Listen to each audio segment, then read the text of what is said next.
Hello everyone, how's your day? I hope it's good. Welcome to our /Ask Reddit, where we have a couple of questions that's for a lack of a better word interesting.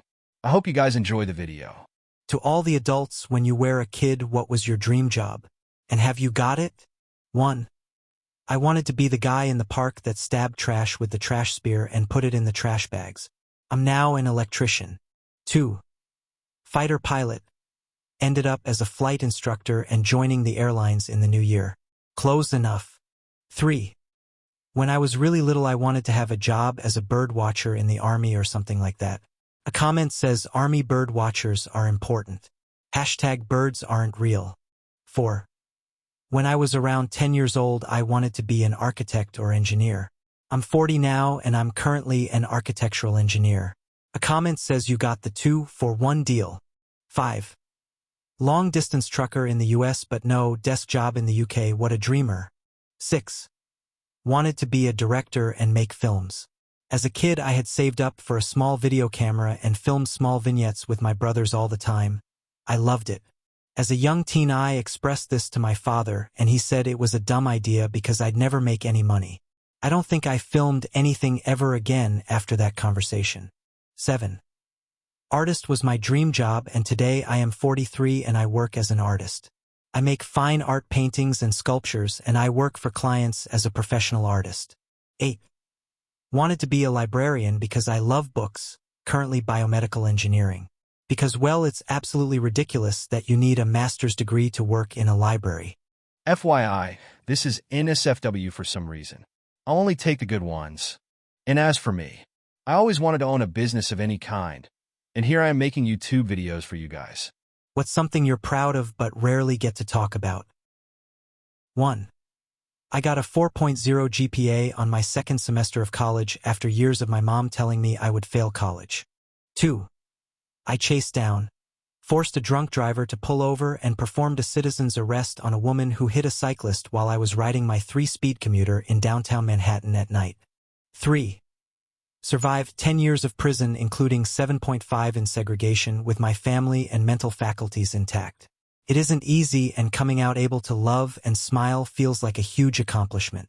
4. I once made it through an entire week without ordering takeout. It was like a small miracle, but no one notices when you're cooking your own meals. 5. I taught myself a new language just for fun. Hardly ever comes up in conversation, but it feels like a secret superpower. 6. On my mom's side of the family, she and her 5 brothers were all high school dropouts. Among them and all of their kids, including my siblings, I am the only one to graduate high school, never smoke cigarettes, and never do hard drugs. I'm proud of myself for avoiding the pitfalls and bucking the trend in my family. I'm also proud of a couple of my cousins for overcoming their addictions and getting their lives together. 7. I have a PhD, but I don't work in academia now, so no one knows I have one, and if I ever mention it, people think I am bragging. 8. I survived being blown up. TLDR version is that I was at a party and went to light a bonfire. Little did I know they had covered it in gas and oil. As soon as I bent down to light it, it exploded with me standing less than a foot away. All I saw was white and thought I had died. A little fact about me, English is not my first language. For me, one time in middle school, my English teacher told me your English level is on college students' level, and that's why I do love speaking in English. What is the cutest thing your significant other did for you? 1. My husband and I took a trip to Seattle when we were dating. I love sleeping in, but he is an early bird. One morning, he wakes up and jumps in a shower while I sleep in. I hear the shower turn on, and instead of sleeping, I rush to get ready and quietly leave the room. I ran to get coffee for the both of us to surprise him when he got out of the shower.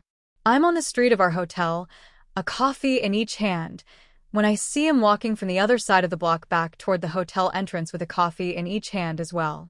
We both had tried to surprise one another with coffee. He had turned on the shower to better surprise me, and instead of the bathroom door locking, I had heard the hotel door click shut. We were equal distance from the entrance to the hotel and both had a moment of non-verbally confirming the situation. 2. Before we got married, and even before we dated, my wife and I worked together.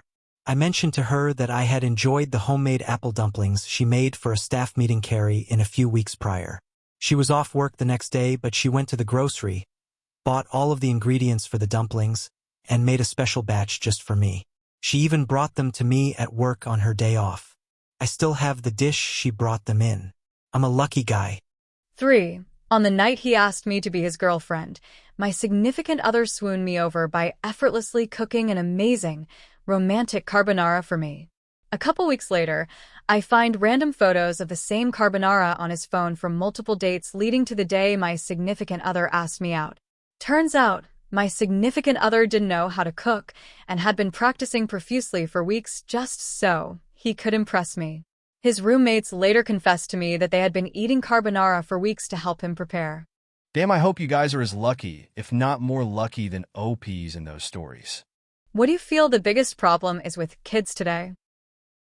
1. Lack of in-person social interaction, which leads to lack of overall social skills. I've also noticed lack of problem-solving skills because they are never left to their own devices to figure things out like previous generations. They always have the answers to everything at their fingertips, and technology just works all the time like magic. I think there are a lot of good things about these kids as well, but each generation has their struggle as they are a product of their time. 2. Their parents as an educator, 100%. The kids that are the most disruptive, the rudest, and problematic usually have parents that are either neglectful, abusive, or have raised a spoiled, entitled brat. 3. So like kids in the past had to figure out how to do stuff. You had to have some kind of initiative of trying something until you got it. I'm hearing from a lot of teachers now that even really young kids won't even attempt things they don't already know how to do. They don't even try. They give up and ask someone else because they need it done for them. Like not even asking someone to show them how to do it so they can copy them, they just want the answer given to them without wanting to learn the process.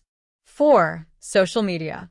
Lots of bad indulgences can manifest when something tickles your fancy, and find groups of people who help make it worse. Don't want to hover over my kids, but being vigilant about who pollutes their mind will be tough. 5. Modern bullying.